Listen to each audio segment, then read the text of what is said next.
Alright, something weird has happened with my mine shaft. It's become spooky. How's it going, everybody? Monkey Nuts here, and today I wanted to do something a little different. I want to run through all of my old builds, see what worked very well, and see what didn't work so well.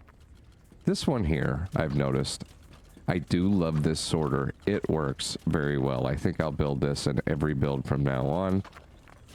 This needs to change. We are still getting coal on the ground, so this is something I will have to work on in the next playthrough. This over here, every time I reload the game, this is in the way. And I don't really know, like if I build a belt there, it goes away.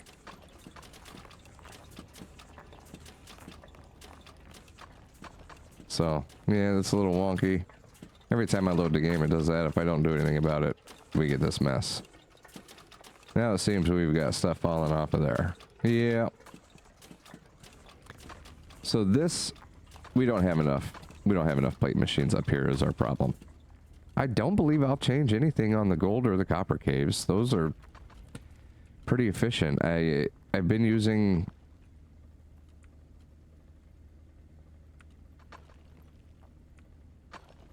Golly. You know, I could probably do something like that to help that. Okay, not that though. That's... What if I went straight? So that's most likely going to help that. I think those things, they were just falling too far and phasing through the belt. But everything back here seems to work really good. The only thing I could possibly enhance or reduce belt travel on is these two. I could put a smelter here so that we just have the gold bars coming through here instead of all these ores. I could even throw it maybe right here in this hall. And that would catch all three of these. And then we wouldn't have all of this gold having to make its way all the way over there. It would be processed further back. And would just give us less objects. So we're at 670 objects. That number keeps going up. I don't know if we're losing them off the belt somewhere. Well, we did see some of that coal on the ground over there.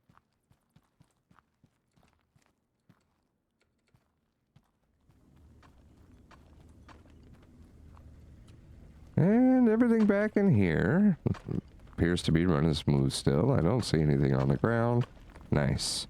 Some of the things I really do like about this build is the ability to run around. I don't have too many things restricting my movement. I don't have any caves blocked off that I can't get through. Overall, I feel like this one was a success. We're still running pretty smooth. 686. I feel like I'm not playing a slideshow. I've got a relatively low number of ores on the belts, and everything is running full time right now. I don't have any miners shut off. You know, I'll just click that turn on all miners button again. But everything's running smooth. A little bit of a backup here. Like I said before, we just need more of these, which is easy to do. I probably even have room here to throw it right here. And right here, I could throw two more on here. Let's check out the next one. This manifold build here has got to be one of my favorites. I like the way it looks. I like the way it works. The only thing that maybe didn't work out all that well is the way I have these splitters working up top. This was just a weird splitter design that I threw in, trying to evenly split up all the little ore balls after they've been through the crusher. So this here was actually a lot of fun to build. This one crusher spins back around up to here, where they all get split up into the different smelters.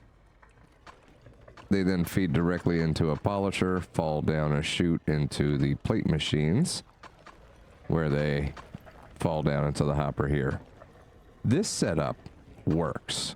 It works phenomenally. in this save file, I wasn't worried about smelting anything locally. I was bringing it all to the central smelter. So we just have all of the ore from this cave down here comes up this one belt. Snakes around from the bottom. All the way from this one. And we come over here and meet up with these guys. They all just head straight up.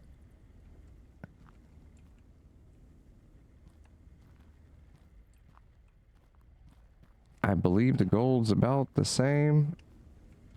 Yeah, we've got just those guys go together. Hit over here and get turned into the smelter right here. So yeah, this is all the same as I did before.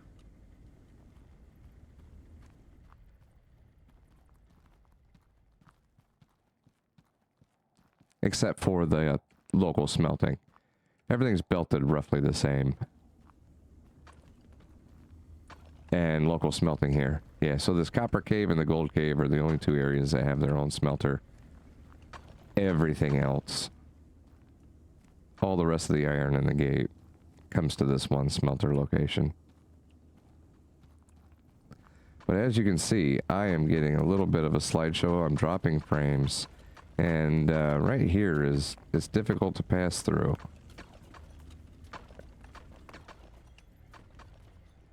So honestly, the only thing I really liked about this build is the smelter setup.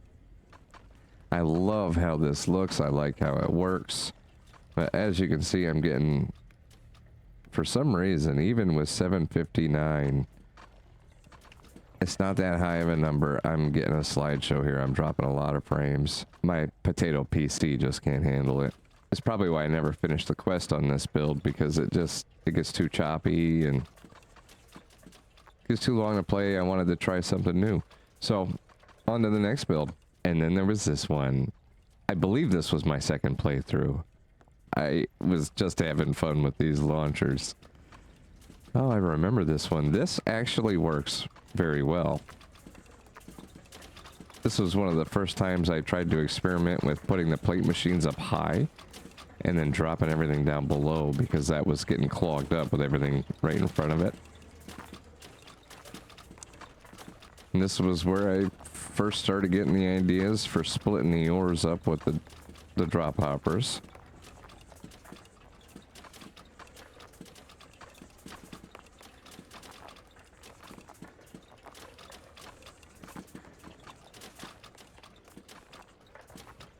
And then, yeah, dropping everything down into there. And we're running 700 objects in this one. It's getting a little choppy. But also, it's got a lot of stuff flying around. Ooh, it's getting really choppy. I might have different variations of how I did this, but the theme is always the same. We're doing the gold back here. And once again, just belting everything from here up.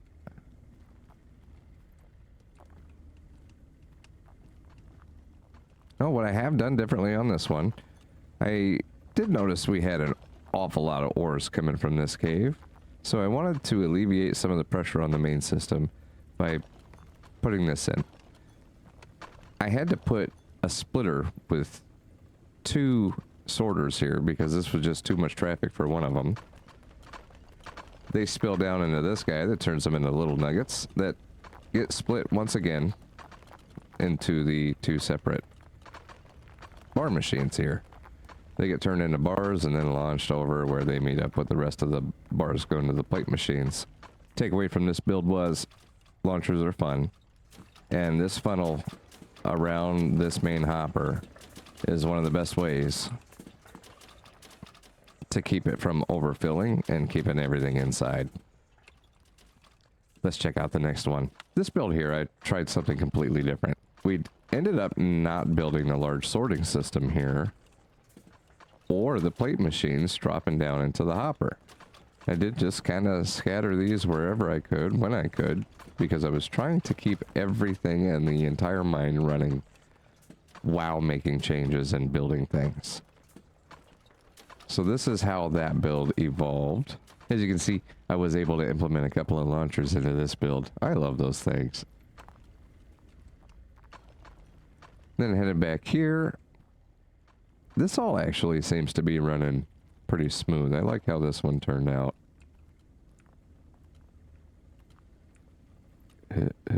It's a little confusing with all these belts here. But we've got everything from down there gets sorted out and smelted down below. So we've just got gems, coal, and bars coming up this belt. Then the two up here get sorted and they're turned into bars right here, and then continue back onto the belt, along with this machine comes down into here to get turned into bars. Let's check out the gold cave. I threw this belt here just to walk across, made things a little easier.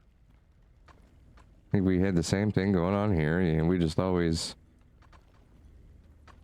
bring all the gold to one spot and sort it there. And then back to the copper cave. You know, aesthetically, I think this is the best looking one we've done so far.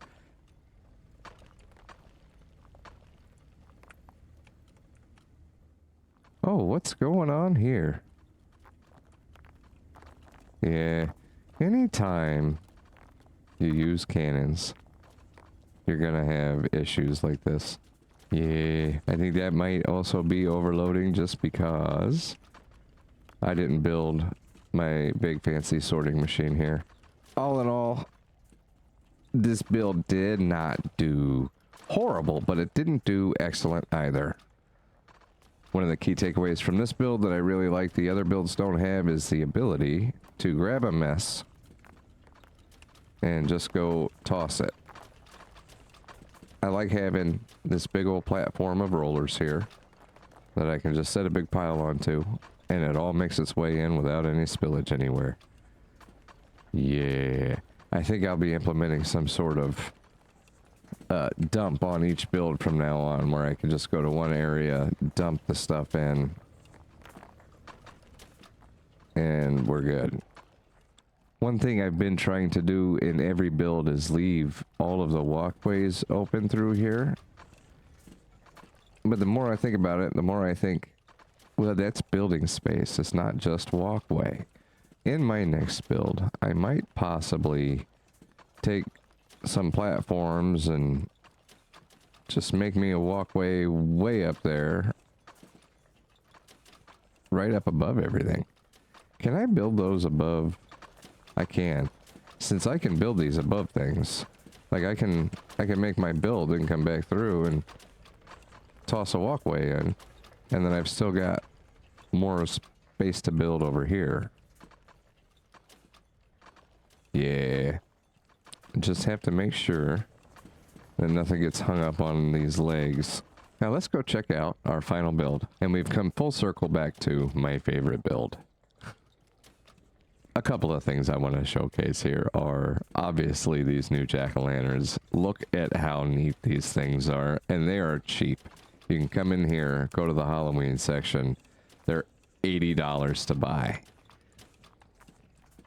I just think they look fantastic. I've taken a lot of these.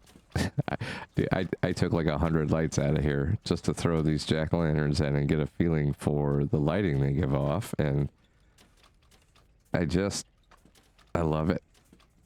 I love how it looks, especially when you tuck these guys into a dark corner. Oh, that's so ominous looking. It's just so spooky. All right, let's go for a quick walk through the mine, just to kind of show off how this lighting looks in here. I really like this.